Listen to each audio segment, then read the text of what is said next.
Good evening. I didn't feel safe. One person's description of living in temporary accommodation in Aberdeen.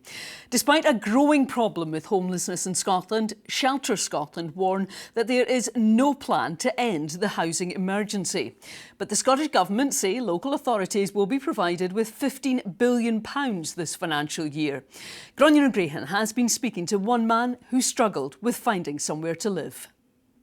I didn't feel safe. I really didn't feel safe. There was parties and things like that going on. I'd have people knocking at my door. Ryan spent 3 months living in temporary accommodation in Aberdeen after being declared homeless last year. It really is dire. You're in the hotel with people that are kind of like addicts. There's a lot of police involved. There's a kettle, that's all you have, so you're living, well, I was pretty much living off of kind of like pot noodles. Every day felt like a living nightmare.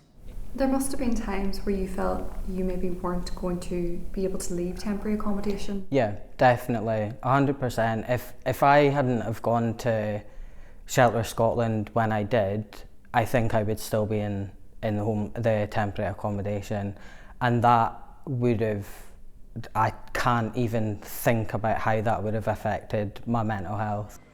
And Ryan isn't alone.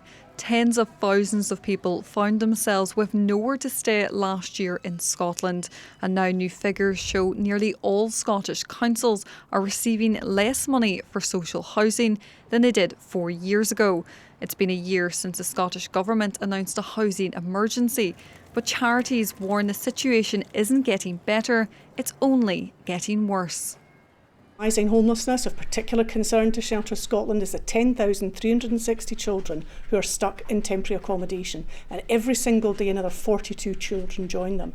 Every 16 minutes another household becomes homeless. This is the nature and extent of Scotland's housing emergency. It's devastating lives up and down the country, and urgent action is required. This community cafe ensures anyone struggling has a place to go and feel supported. Some here have first-hand experiences of homelessness. Temporary accommodation, try to get permanent I guess, but there's just nothing. So they need to up their game a bit. There's people sleeping in the streets. Yeah, it's a shame for them. I've just seen 5 people sleeping in the street already with sleeping bags. The Scottish Government says they've increased the Affordable Housing Supply Programme budget by £200 million, and that local authorities will be provided with £15 billion this financial year. But for people like Ryan, it's not words they need. They say action is needed now to stop people going through what they did. Gráinne Grehan, STV News.